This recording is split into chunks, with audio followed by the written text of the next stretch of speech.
Have you ever been so close to your breaking point that the word quit seems to be the only solution? It's an all too familiar feeling, isn't it? The weight of the world pressing down on your shoulders, the constant barrage of challenges that seem insurmountable. You feel as if you've been fighting a losing battle, and the thought of surrendering, of just letting go, begins to creep in. Quitting is not an alien concept. It's a word that's been whispered in the back of our minds. A spectre looming in the shadows of our ambitions. We've all been there at the precipice of giving up, staring down at the abyss of uncertainty. But what exactly is quitting? Is it an admission of defeat, a sign of weakness, or is it simply a decision taken when the cost of continuing appears to outweigh the potential benefits? Let's delve deeper. People consider quitting for a multitude of reasons. It could be a job that drains the life out of you, a project that's spiraled out of control, or a passion that's lost its spark. It's a fork in the road, a choice between continuing on a path strewn with obstacles or choosing a different route, one that might be less challenging but also less rewarding. The decision to quit is often accompanied by a storm of emotions. There's the guilt of giving up, the fear of failure, the dread of judgment. The heart aches with disappointment, the mind races with what-ifs, and the spirit wavers between resilience and resignation. Yet it's crucial to remember that these feelings are not unique to you. They are part of the human experience, shared by millions around the globe.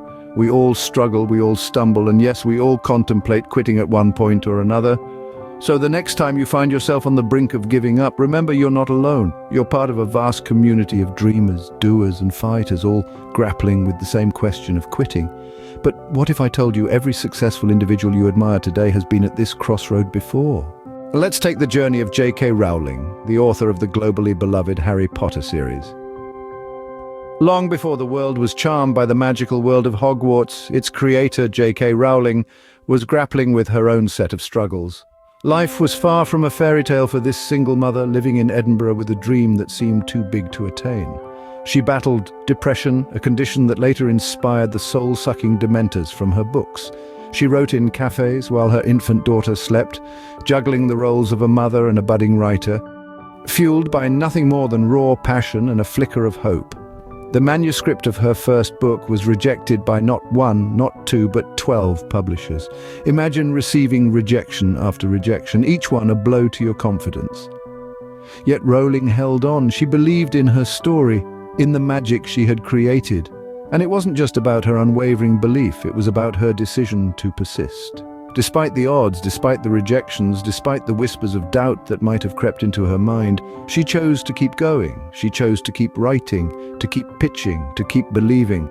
She chose persistence over surrender, resilience over resignation. She chose to transform her struggles into strength, her pain into power, her rejections into resolve. She chose not to let her circumstances define her, but to define her circumstances. And what happened next? The world fell in love with Harry Potter. The boy who lived became a global sensation, and J.K. Rowling, the woman who refused to give up, became one of the most successful authors in history. Her journey wasn't easy. It was fraught with challenges, with moments of despair, with the temptation to quit. But she overcame them all one by one, day by day, word by word. She didn't just write a story, she lived her own story of perseverance, of resilience, of unwavering belief. Rowling's story is a testament to the power of persistence, but how did she overcome the urge to quit? The secret lies in the power of belief. Belief, my friends, is not some mystical force that's beyond our comprehension. It is the steadfast conviction in our abilities, the unwavering faith in our potential, and the unshakable certainty about our dreams. It is this power of belief that can help us conquer the insidious urge to quit. Consider the story of J.K. Rowling. We know her as the author of the globally beloved Harry Potter series, but before the world knew her name, she was a single mother, struggling to make ends meet. In the face of adversity, she held on to her belief that she had a story to tell, a story that had the potential to captivate and inspire millions. She faced numerous rejections, but her belief in her story and her ability to tell it remained unscathed. Rowling's belief in herself was not unfounded. She knew her strengths and trusted them. She believed in the power of her imagination, the charm of her narrative, and the depth of her characters. She didn't let the external voices of doubt drown her inner voice of belief. And the rest, as we all know, is history. The power of belief is not exclusive to Rowling or any other successful individual. It's within all of us. In the darkest hours, when the journey seems endless and the obstacles insurmountable, our belief in ourselves can light the path. When we believe in ourselves, we give ourselves permission to keep going, to keep striving, to keep dreaming. Belief is the fuel that keeps our engines of persistence running. It's the bridge that connects us to our potential.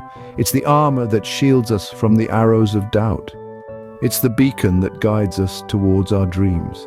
So, the next time you find yourself on the brink of quitting, remember the power of belief.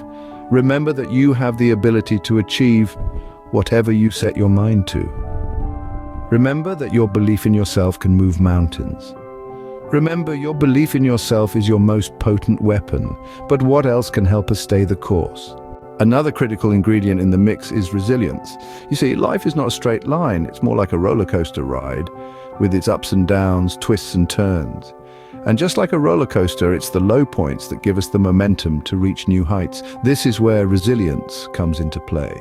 Resilience is our ability to bounce back from failures, rejections, and hardships. It's the inner strength that keeps us moving forward. No matter how many times we've been knocked down, it's like a rubber band. The more you stretch it, the further it can go. And just like a rubber band, we too have this inherent ability to stretch and adapt, to bounce back stronger and wiser from our adversities. To illustrate, let's take the example of J.K. Rowling. Before she became the world-renowned author of the Harry Potter series, she faced numerous rejections. She was a single mother, living on welfare, and her manuscript was rejected by not one, not two, but 12 publishing houses. But did she give up? No. She kept going, kept writing, kept believing in her story. And look where it got her. Today, she's one of the most successful authors in the world, with her books translated into over 80 languages and a net worth of over $1 billion. But what's important to remember is that resilience is not about avoiding failures or rejections. It's about embracing them, learning from them, and using them as stepping stones to success. It's about understanding that failures are not the end, but rather a part of the journey towards success. Resilience is not something that we're born with. It's something that we develop over time through our experiences, through our struggles, through our victories. It's like a muscle. The more we use it, the stronger it gets. So when life knocks you down, don't stay down. Get back up, dust yourself off, and keep going. Because remember, when the going gets tough, the tough get going. But how do we cultivate this resilience within ourselves? Cultivating resilience isn't an overnight process. It takes time and practice. But with consistent effort, you can build a strong foundation of resilience that can weather any storm life throws at you. So, how do we cultivate this resilience? The first step is adopting a positive mindset. Life is full of ups and downs, but it's how we perceive these highs and lows that truly matters. When we face hardships, it's easy to fall into the trap of negative thinking, but a positive mindset can turn these situations on their head. Instead of seeing obstacles as insurmountable challenges, view them as opportunities to grow and learn. Remember, every cloud has a silver lining. The second step is embracing failure. It sounds counterintuitive, doesn't it? But failure is an integral part of success. It's where we learn our most valuable lessons. As the saying goes, failure is the stepping stone to success. So don't be afraid of failing, embrace it, learn from it, and use it to fuel your journey to success. The third step is seeking support when needed. We often perceive asking for help as a sign of weakness, but it's quite the opposite. We're social creatures, and we thrive when we support each other. So don't hesitate to reach out to friends, family, or even professionals when you're facing a tough time. Remember, it's okay to ask for help. In conclusion, cultivating resilience is a journey, not a destination. It's a continuous process of learning, growing, and adapting. It's about maintaining a positive mindset, embracing failure as a learning opportunity, and seeking support when needed. The journey to success is fraught with challenges and the temptation to quit. But remember, like J.K. Rowling, your belief in yourself and resilience can carry you through. So when you're on the brink of quitting, ask yourself, what if my breakthrough is just around the corner?